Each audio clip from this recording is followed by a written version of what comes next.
नमस्कार, मैं आपके साथ प्रिया तिवारी और आप देख रहे हैं प्राइम टीवी। बस्ती के हरैया विधानसभा के विधायक अजय सिंह ने राम मंदिर निर्माण के लिए 15 चांदी की ईंटें भेंट की हैं। बीजेपी विधायक ने श्री राम जन्मभूमि तीर्थ क्षेत्र ट्रस्ट के अध्यक्ष को दान स्वरूप 1-1 किलो की 15 चांदी की ईंटें सौंपी हैं। उन्होंने बताया कि हमारे परिवार में 15 सदस्य हैं, इसीलिए प्रत्येक सदस्य की तरफ से 1-1 ईंट राम मंदिर के निर्माण के लिए भेंट की गई है। भगवान राम के मंदिर के निर्माण के लिए 15 चांदी की ईंट 15 किलो 300 ग्राम टोटल है। अपने परिवार के 15 सदस्यों की तरफ से मैंने ये 15 किलो चांदी की ईंट मैंने भेंट किया है। और कार सेवा के दौरान जो 1990 में पहली बार कार सेवा हुई थी, आडवाणी जी की रथ यात्रा आई थी, उस रथ यात्रा में तत्कालीन सरकार की दमनकारी नीति के तहत हमारे यहाँ शहीद सत्यवान सिंह जो कि शहीद हो गए थे पुलिस की गोली से, जयसराज यादव जी घायल हो गए थे पुलिस गोली से, रामचंद्र यादव जी शहीद हो गए थे। ये उनके गांव की मिट्टी लेके आया हूँ। भगवान श्री राम का मूल मकदाम मखौड़ा की मिट्टी है, रामरेखा की मिट्टी है, हनुमान बाग चकोही की मिट्टी है, सभी 84 कोसी परिक्रमा की तीर्थस्थलों की मिट्टी यहाँ पर लेके आए हूँ। वाराणसी में मुस्लिम महिलाओं ने 3 तलाक जैसी कुरीतियों को कानून के दायरे में लाकर उस पर बिल पास किए जाने के 1 साल पूरे होने पर प्रधानमंत्री नरेंद्र मोदी को प्रतीकात्मक रूप से राखी बांधी और उनका मुंह मीठा कराकर खुशियां मनाते हुए उन्हें धन्यवाद भी दिया। महिलाओं ने कहा कि प्रधानमंत्री नरेंद्र मोदी ने एक बड़े भाई की तरह हम लोगों को इस कुरीति से बाहर निकालते हुए सुरक्षित जीवन दिया है। इस बिल के पास होने से हम लोगों के जीवन में बहुत बड़ा बदलाव आया है। 3 तलाक के बारे में मोदी जी ने हमारे लिए बहुत अच्छा किया। आज मेरा पूरा हो गया, इसीलिए हमने मोदी जी को मिठाई खिलाया, राखी बांधा। इसके लिए हमने मोदी जी को बहुत शुक्रिया, धन्यवाद। प्रदेश में आगामी त्योहारों बकरीद और रक्षाबंधन को लेकर उल्लास का माहौल है। बाजारों में भी रौनक दिखने लगी है। इसी के चलते प्रतापगढ़ के रानीगंज क्षेत्र के सीईओ अतुल अंजान त्रिपाठी ने दुर्गागंज बाजार में फ्लैग मार्च निकालकर लोगों से बकरीद और रक्षाबंधन का त्योहार सोशल डिस्टेंसिंग का पालन करते हुए सादगी से मनाने की अपील की है। इसके साथ ही उन्होंने कहा कि दुकानदार अगर सोशल डिस्टेंस का पालन करते नहीं पाए गए तो उनके ऊपर कड़ी कार्रवाई होगी। इस फ्लैग मार्च का उद्देश्य जो आगामी त्यौहार है हमारे, जैसे बकरीद है, रक्षाबंधन है, उस त्योहारों की संवेदनशीलता को दृष्टिगत ये फ्लैग मार्च किया जा रहा है। साथ साथ में ये भी उद्देश्य है कि जो कोरोना महामारी है संक्रमण से, वो भी बचे रहें। हमारे जो त्यौहार हैं उनको भी लोग खूब हर्षोल्लास के साथ मना सकें, सोशल डिस्टेंसिंग के साथ। लॉकडाउन भी है, तो इन सभी चीज़ों का पालन कराया जाए, इसी उद्देश्य से ये फ्लैग मार्च किया जा रहा है। मैनपुरी के शहर कोतवाली क्षेत्र में अपने आप को पुलिसकर्मी बताने वाला लोगों को रंगबाजी दिखाते हुए हड़का रहा था। उसकी शिकायत जब थाना कोतवाली पुलिस को दी गई तो वो मौके पर पहुंचे और उन्होंने फर्जी पुलिस वाले को अपनी हिरासत में ले लिया। उससे पूछताछ के दौरान पता चला कि वो फर्जी आईडी कार्ड दिखाकर लोगों को ठगता था। फिलहाल पुलिस ने पकड़े गए आरोपी पर धोखाधड़ी संबंधित धाराओं में मामला दर्ज कर फर्जी जेल भेज दिया है। ये प्रकरण थाना कोतवाली जनपद मैनपुरी का है। इसमें एक अपने आप को पुलिस में आरक्षी बताने वाला एक व्यक्ति हिरासत में लिया गया है। वो व्यक्ति एक आई कार्ड दिखाता है और उसके आधार पे हेकड़ी दिखा रहा था। उसकी शिकायत मिली और उसको थाना पुलिस ने हिरासत में लिया। उसका आई कार्ड की जांच की जा रही है और उसके खिलाफ धोखाधड़ी और 420 इत्यादि के मामलों का मुकदमा दर्ज करके आगे की कार्यवाही की जा रही है। अनामिका शुक्ला फर्जी शिक्षक केस की तरह अब अमरोहा में भी हरप्रसाद नाम का एक फर्जी शिक्षक मिला है। ये शख्स 3 जिलों में सरकारी नौकरी कर सब जगह से वेतन लेता रहा और किसी को इसकी भनक तक नहीं लगी। लेकिन अनामिका शुक्ला के खुलासे के बाद जब सरकारी महकमे में जांच शुरू हुई तो हरप्रसाद की पोल खुल गई। इस खुलासे के बाद जिले के बेसिक शिक्षा विभाग की ओर से इस फर्जी शिक्षक के खिलाफ थाने में मुकदमा दर्ज कराने के लिए तहरीर दे दी गई है और उसने जो आज तक वेतन लिया है उससे रिकवरी के आदेश भी दिए गए हैं।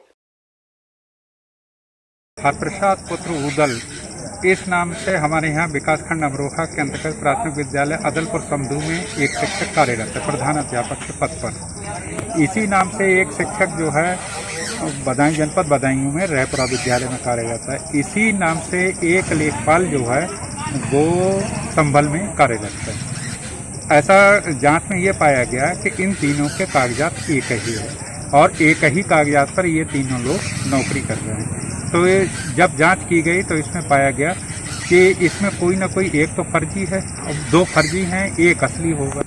तो हमारे यहाँ पे जो जांच की गई विकासखंड अमरोहा में जिला बेसिक शिक्षा अधिकारी के द्वारा, तो इसके डॉक्यूमेंट्स जो हैं फर्जी पाए गए और उसके आधार पर जिला बेसिक शिक्षा अधिकारी ने इनकी सेवाओं को समाप्त करते हुए FIR दर्ज कराने के आदेश दिए। आगरा के विभिन्न थाना क्षेत्रों में आगामी त्योहारों को लेकर कोविड-19 को ध्यान में रखते हुए पुलिस द्वारा फ्लैग मार्च किया जा रहा है। लोगों को जागरूक किया जा रहा है वो ऐसे समय में भीड़ भाड़ ना करे। साथ ही सुरक्षा व्यवस्था के मद्देनजर पुलिस विभिन्न स्थानों पर चेकिंग भी कर रही है। इसके अलावा कुछ स्थानों पर ड्रोन कैमरे से भी निगरानी की जा रही है। दो त्यौहार है महत्वपूर्ण, एक बकरीद का त्यौहार है और दूसरा जो है रक्षाबंधन का है। दोनों के लिए पूर्ण तरीके से तैयारियां की जा चुकी है। जगह जगह पे फोर्स का प्लानिंग किया है। बहुत जगह ऐसी हैं जहाँ पे ड्रोन के द्वारा भी निरीक्षण किया गया। कौन सा ड्रोन के द्वारा? देखिए, कुछ जो मिक्स पॉपुलेशन वाले एरियाज है, जैसे मंटोला है, नाई की मंडी है, कोतवाली और अन्य एरियाज है, वहाँ पे ड्रोन द्वारा निगरानी की जा रही है। खाकी वर्दी वाले घूस लेकर प्रदेश सरकार के मंसूबों पर पानी फेर रहे हैं।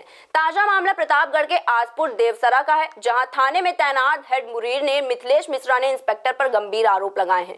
उनका कहना है कि इंस्पेक्टर दोनों पक्षों से हजारों रुपए की घूस लेकर गंभीर धाराओं में मुकदमा दर्ज करते हैं। इतना ही नहीं, इंस्पेक्टर एसपी से लेकर सीओ तक को बद्दी गालियां भी देते हैं। इंस्पेक्टर के इस बदसलूकी के कारण हेड मुरीर ने एसपी को त्याग पत्र सौंपा है।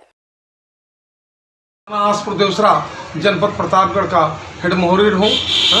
हमारे यहाँ इंस्पेक्टर श्री सुनील कुमार सिंह जो नियुक्त हैं, वो दोनों पक्षों से 10 से 50 हज़ार रुपये के बीच में पैसा लेकर क्रॉस केस लिखते हैं और किसी पर हेड मुहर्रिर को आदेश नहीं करते कि HM अभियोग पंजीकृत करें। और जब उनसे कहता हूँ कि इस पर आदेश कर दीजिए तो कहते हैं कि मैं अब तुम्हें बर्खास्त करा दूंगा, तुम हमको क्या समझते हो, मैं इंस्पेक्टर हूं। और आने के बाद कप्तान साहब को और एडिशनल साहब को, CO साहब को माँ बहन की भद्दी गाली देते हैं। अब उनकी कोई सुनने के लिए मैं इसलिए इतना पजिल्ड हो गया हूं कि मैं अब अपनी नौकरी बचाने के, मैं रक्त उसका शुगर का, ब्लड प्रेशर का हाई पेशेंट हूँ, कोई मुंशी नहीं है, मैं 24 घंटा कार्य करता हूँ, तब भी मुझे परेशान कर रहे हैं। संत कबीर नगर के धनघटा थाना क्षेत्र में हुई मूसलाधार बारिश में एक गरीब परिवार का मकान ध्वस्त हो गया, जिसके बाद आसपास के लोगों ने छप्पर में दबे परिवार के सदस्यों को बाहर निकाला। इस गरीबी में जीवन यापन करने वाली विधवा महिला सावित्री ने बड़ी मेहनत से झोपड़ी का आशियाना बनाया था। गाँव के कई लोगों ने पीड़ित परिवार की तरफ से मदद का हाथ बढ़ाया। किसी ने खाने का सामान दिया तो किसी ने अन्य चीजें उन्हें मुहैया कराई हैं। नमस्कार, मैं इस समय खड़ा हूं जनपद संत कबीर नगर के धनघटा तहसील के हैसर विकासखंड के कटार मिश्र गांव पे, जहां पर एक विधवा बेसहारा महिला जो अपने 5 बच्चों को लेकर के इस झोपड़ी में गुजर बसर करती है। जहां सरकार लाख बड़े बड़े दावा करती है, गरीबों के लिए बड़े बड़े योजनाएं लाती है, लेकिन वहीं पर सरकार की योजना फेल नज़र आती है। आपको बताएं, वहाँ पे हमारे पास एक बेसहारा महिला जो इस मकान में अपने 5 बच्चों को लेकर रहती है। आइए उसे सुनाते हैं क्या है इसकी दर्द, क्या है पीड़ा। क्या नाम है, क्या मामला है? सावित्री, घर गिर गया, उसमें सब सामान दबा गया है, रहने को बेसहारा है, कुछ भी नहीं, खाने को रह गया, सब दब गया है और बच्चे छोटे छोटे हैं। हम लोग बताएं कहाँ रहे, आप लोग सहारा कीजिए, बहुत दिक्कत है। फर्रुखाबाद के शमशाबाद थाना क्षेत्र में एक महिला ने अपने घर में खुद पर केरोसिन तेल डालकर खुद को आग के हवाले कर दिया, जिसके बाद महिला को अस्पताल ले जाते वक्त बीच रास्ते में ही उसकी मौत हो गई। इस घटना की जानकारी मिलते ही परिजनों में कोहराम मच गया। वहीं मौके पर पहुंची पुलिस ने शव का पंचनामा भरवाकर पोस्टमार्टम के लिए भेज दिया है और पूरे मामले की जाँच शुरू कर दी है। तो पति उसका बच्चे खेत में काम कर रहे थे और महिला अकेले थी। अभी जानकारी में आया है तो वो घर में प्रधान जी के यहाँ मूवी देख रही थी, इसके बाद उससे गई और उसके बाद जो है जल गई। मैनपुरी में पुलिस अपराधियों पर लगातार शिकंजा कस रही है। इसके तहत स्थानीय प्रशासन व पुलिस ने संयुक्त रूप से टॉप 10 लिस्ट में शामिल दलबीर पर गैंगस्टर एक्ट के तहत कार्रवाई करते हुए उसकी संपत्ति को जब्त कर लिया है। बता दें कि इस अपराधी पर 25 से अधिक मुकदमे दर्ज हैं। तहसीलदार ने बताया कि जिलाधिकारी के आदेशानुसार अभियुक्त की संपत्ति को जब्त किया गया है। ये गैंगस्टर एक्ट के तहत एक अभियुक्त हैं दलबीर सिंह, उनकी ये संपत्ति है और ये जिलाधिकारी महोदय के न्यायालय से पारित एक आदेश है, उसके क्रम में संपत्ति को कुर्क किया गया है आज।